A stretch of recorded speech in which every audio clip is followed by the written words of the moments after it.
in which I took the first two lines of someone's poem and rewrote the poem for them. All that shows the professional courtesy that we extend to some other poets. So, what spurred me to do this was that his poem was relied almost entirely on a completely worn out but ongoing convention in European or in Western love poetry, in which the male poet tries to impress the beloved or actually manipulate her or strong-arm her through a series of comparisons to nature, which are, well, we hope finds flattering. So your eyes are like stars, etc. Or like the sun. And remember Shakespeare's sonnet, my mistress's eyes are nothing like the sun. One would think that might have put an end to all this nonsense, but it continued unabated. And so the poem I found in the magazine was about 40 lines of one comparison after the other, and I thought I'd respond to it. He begins by telling her, "You are the bread and the knife, the crystal goblet and the wine." Litany. You are the bread and the knife, the crystal goblet and the wine. You are the dew on the morning grass and the burning wheel of the sun. You are the white apron of the baker and the marsh bird suddenly in flight. However, you are not the wind in the orchard, the plums on the counter, or the house of cards, and you are certainly not the pine-scented air. There is no way you are the pine-scented air. It is possible that you are the fish under the bridge, maybe even the pigeon on the general's head, but you are not even close to being the field of cornflowers at dusk. And a quick look in the mirror will show that you are neither the boots in the corner nor the boat asleep in its boathouse. It might interest you to know, speaking of the plentiful imagery of the world, that I am the sound of rain on the roof. I also happen to be the shooting star, the evening paper flowing down an alley, and the basket of chestnuts on the kitchen table. I am also the moon in the trees and the blind woman's teacup. But don't worry, I am not the bread and the knife. You are still the bread and the knife. You will always be the bread and the knife. Not to mention the crystal goblet, and somehow the wine.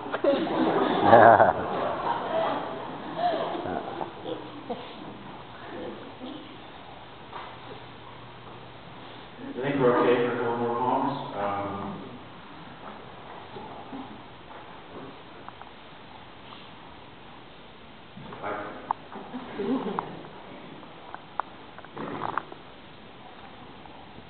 Let me read a few haikus to you. Did a little poetry talk yesterday, and we were talking about the benefits of haiku. And that like any form, they offer some resistance to your will to say something. So all of mine are 17 syllables. What was one I wrote the other day? Yeah, I wrote this the other day. One more dead calm day. I listened to the wind chimes. I smacked with a broom.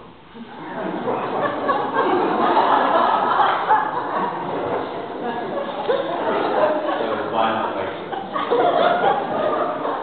So I'll read a few of these. Just offshore, 5 ducks. I raise a hand and salute, and they rush away. A cloud glides over the face of the moon, sound of the belled cat hunting.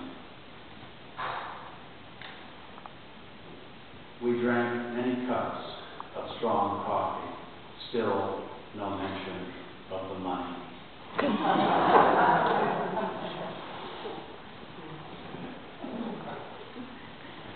Innumerable is 5 syllables, so that's one line right there.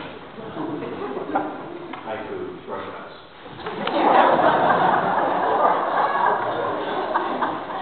Innumerable raindrops on a reservoir, I stop to count them.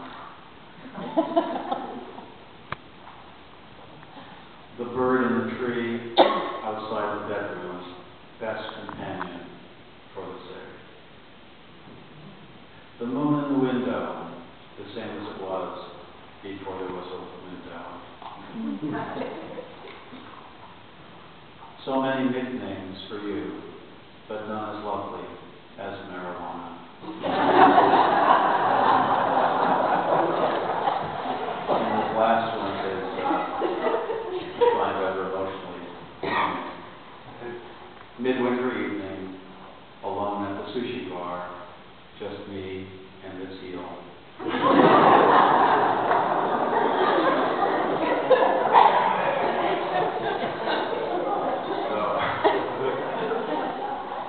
Feel for me.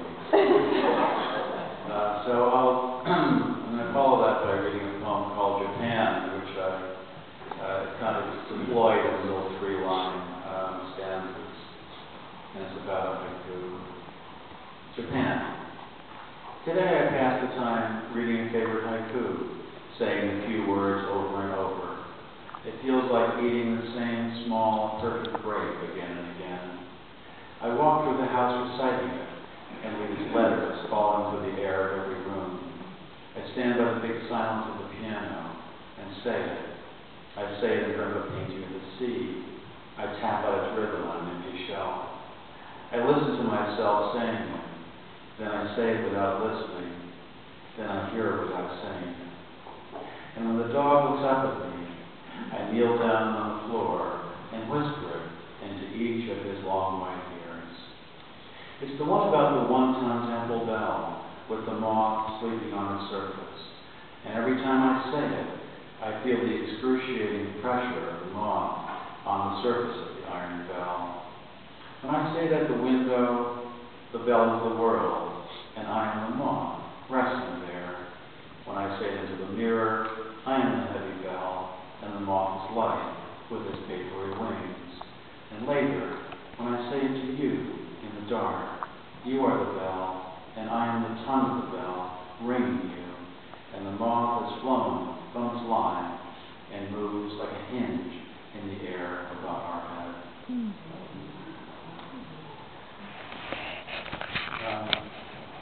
Well, just a couple more. I'll read a poem that I wrote some time ago, but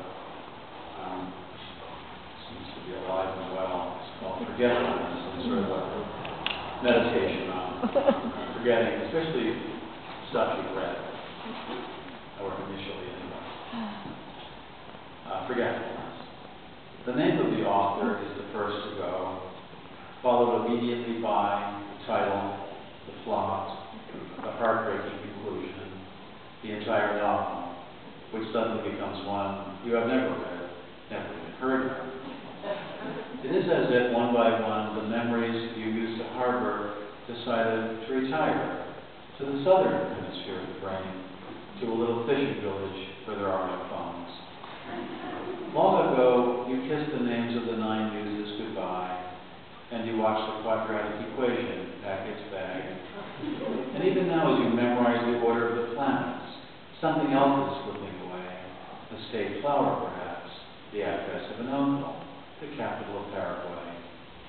Whatever it is you are struggling to remember, it is not poised on the tip of your tongue, not even lurking in some obscure corner of your spleen. It has floated away down a dark, mythological river whose name begins with an L, as far as you can recall. Well on your own way to oblivion, where you will join those who have forgotten even how to swim and how to ride a bicycle. No wonder you rise in the middle of the night to look up the date of a famous battle in a book on war. No wonder the moon in the window seems like it drifted out of a love poem that you used to know by heart.